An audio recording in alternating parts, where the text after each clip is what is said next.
'cause I am the queen.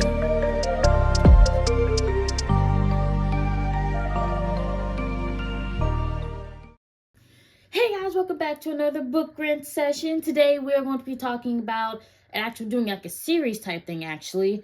It's only 2 books because the third book that I believe is being made is not out yet.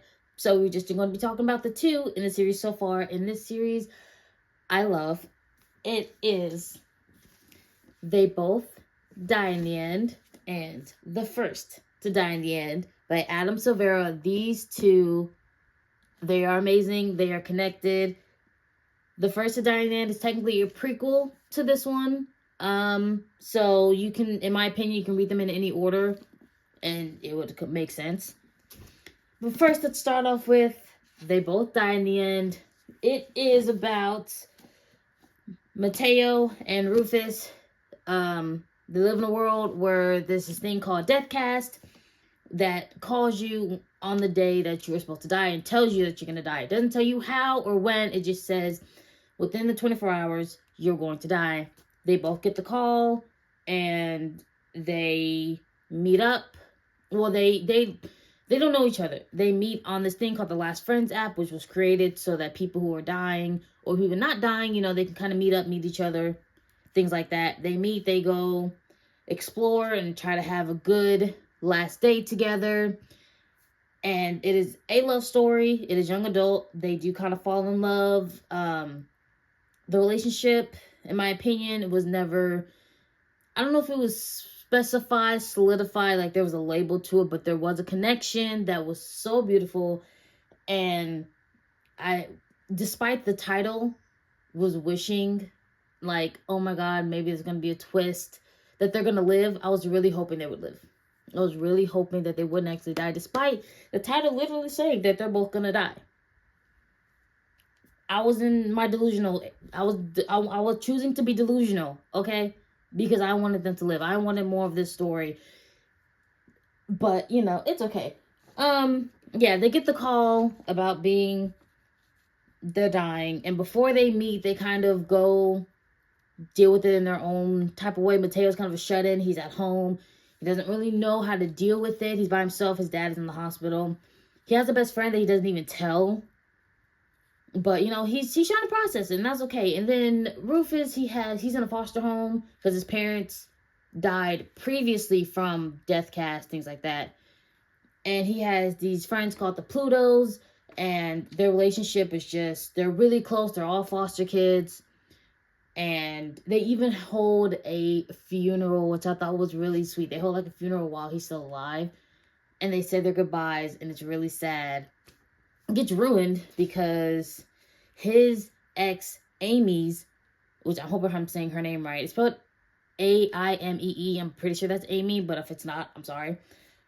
His ex, Amy, her new boyfriend, calls the cops because her boyfriend, Peck, was talking crap to Rufus, talking about he's not worth loving, he isn't worth anything, talking crap to him, and Rufus beat him up.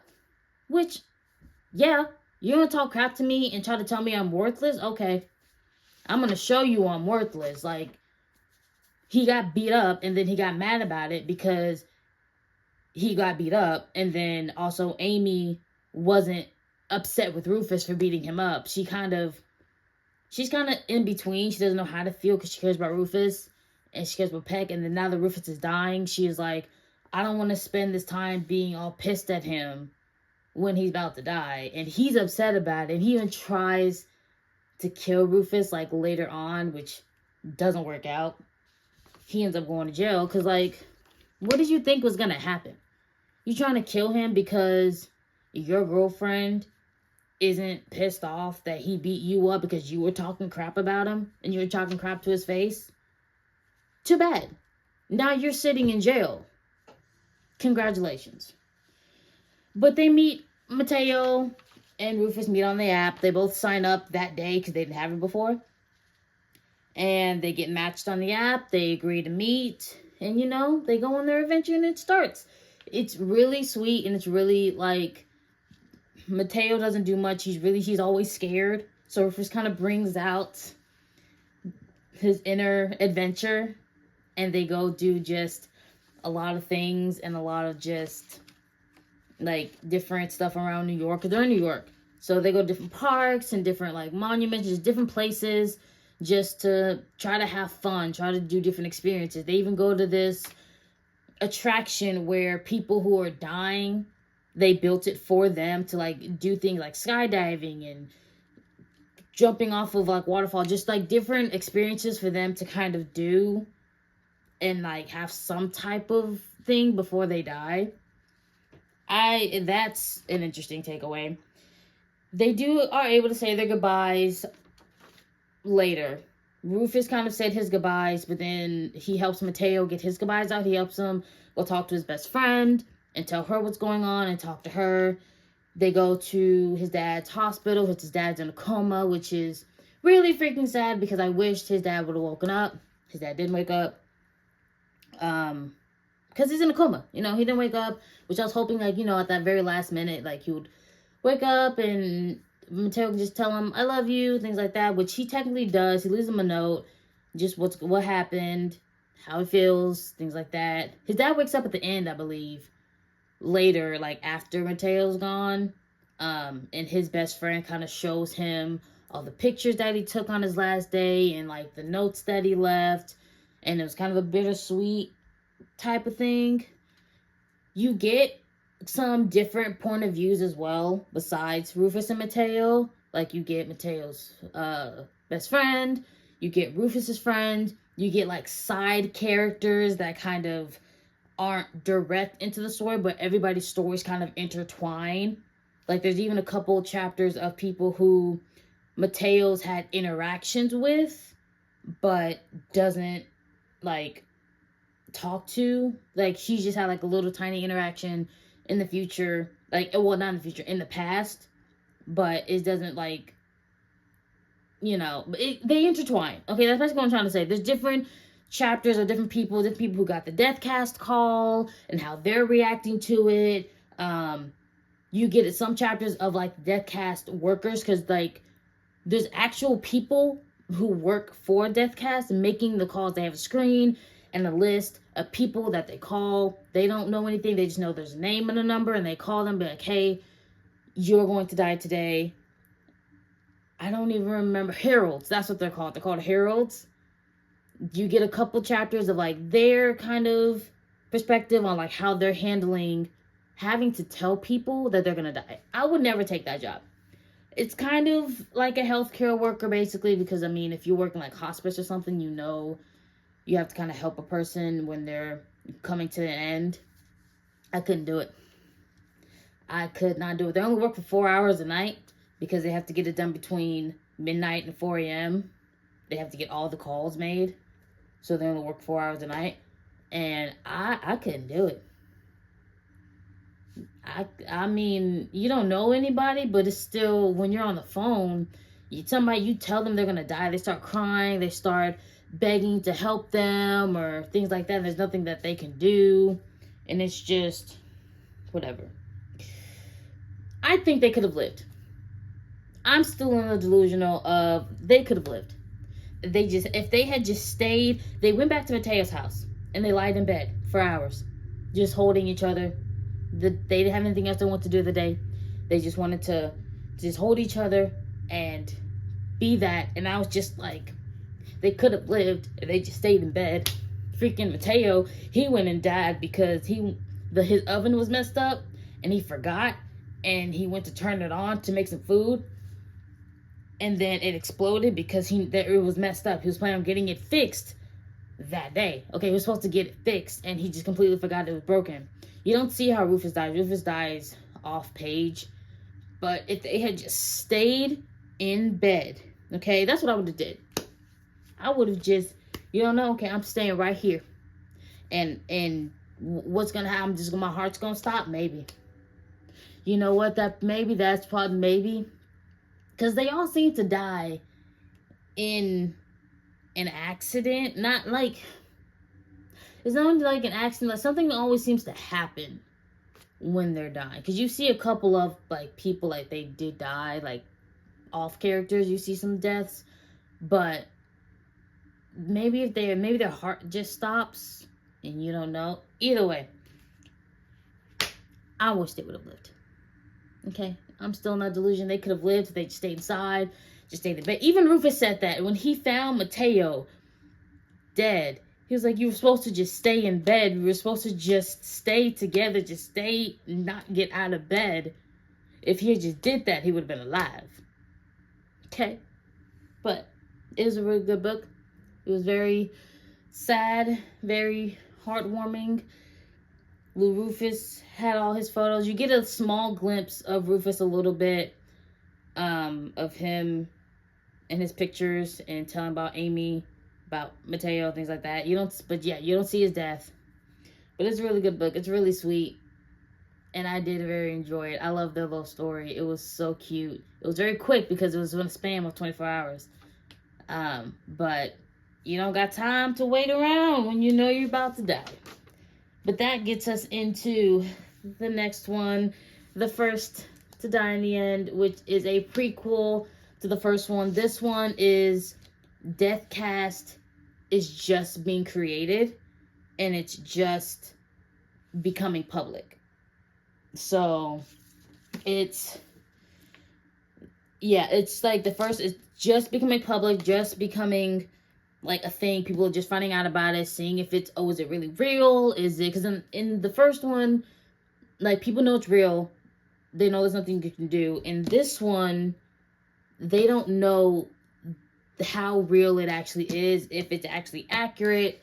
They just know, some person made some program that knows when you're gonna die and is telling people to do it. They have subscriptions for it, so you have to like sign up, and there's different subscriptions of how long you can do it. Like, if you just want just for this one night to see if you get a call, or if it's for a month, or if it's like forever. Like, there's different, it starts out with being different subscriptions that people can sign up for, so you don't even have to sign up for it. And then you just won't know. And our two main characters decide to just sign up for that one night. They're not doing anything else. It's Valentino and Orion, which I hope I'm pronouncing that right. It's Orion. I think it's called Orion. I don't know. But they meet in Times Square the night that it launches, that Deathcast launches, and they decide to sign up for it. They kind of have crushes on each other. You can kind of tell because Orion was already fawning over Valentino before he even said hi to him. It was really cute.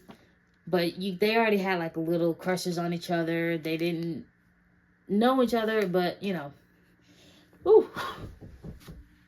But it was really cute. They kind of started talking, hanging out, like, "Hey, do you want to spend New Year's Eve with me?" Because Valentino's new to New York. He just moved there to become a model. He's waiting for his sister, who's waiting for her plane to come out there. And he was alone, so they were like, "Hey, just come and hang out with us," because he's with his other friend, Delia. Is that her name? Delma. No, her name's Delma. She's with Orion. They hang out with him. Whew, I am running out of breath. I'm just rambling, running out of breath. They do it, and again, despite the title of it saying that they're gonna die, I still went in as I was reading it, hoping that they would live. I didn't learn my lesson from the first one. I kind of just was like, maybe this one's different. Maybe this one is just talking about, because it's the beginning of Deathcast, like other people are going to be the first. And these two are just, watching it happen. That didn't work out. That's not how it worked out. They both sign up, and Valentino gets the call, which was, I was shocked, because Orion has a heart condition, and they were like, he needs a new heart, he's gonna die. They all expected him to get a call. But when Valentino got it, it was kind of just like, whoa, wait a minute. He came here, his life has just started, like, why is he getting a call and I'm not? Took him a minute to process it. He knew about Orion's heart situation, and you could tell he already had a thing for him, because he was like, let's go to the hospital and get tested. If I die, I want you to have my heart. First of all, who is just offering up organs to people they just met? I get there's people who are organ donors, but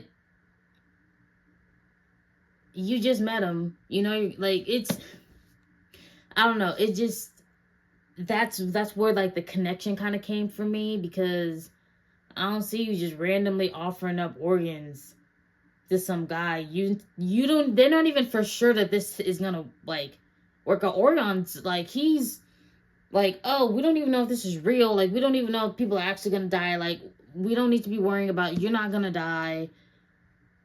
And I'm just like, maybe, I think that's where my delusion came from, because it was the first one and we didn't know if it was like real or not. It's like, oh, maybe like it's gonna be inaccurate, because it's like the first one, you get different perspectives of different people. Some of the perspectives you get is the creator of Deathcast and his wife and some of his like people helping him. It wasn't, they were off on certain people. Like certain people didn't get the call who should have gotten a call, and they ended up dying without knowing. And it was just, it wasn't, there was some things, there was some bugs to work out. And everybody, and people were understanding this. So they were like, I was like, okay, Valentino may not die. I don't want him to die. I really didn't. I was really upset, because they kind of went into the theme of like the first to die, and they did a lot of firsts together. They made the whole day about doing things they never done before, like going places, doing things, including being intimate with each other, because they did solidify their relationship. They actually was like, okay, we're boyfriend and boyfriend now. We're together. They kissed. They were intimate with each other in bed, things like that. Doing things they never done before. And it was just all types of things. You even get to see some callbacks to the, see, I call it the first one, but it's like, they both die in the end. You get some callbacks to that one, okay? Because Delma, Orion's friend, is the one who created the Last Friend app that Mateo and Rufus meet on. Because she sees the relationship with Valentino and Orion, and she's like, everyone should have somebody if this is real. They should have somebody to be with if they don't have anyone else. So Valentino was alone. He didn't know anybody in that city. He just moved there, and his sister wasn't able to make it, and wasn't going to be able to make it in time.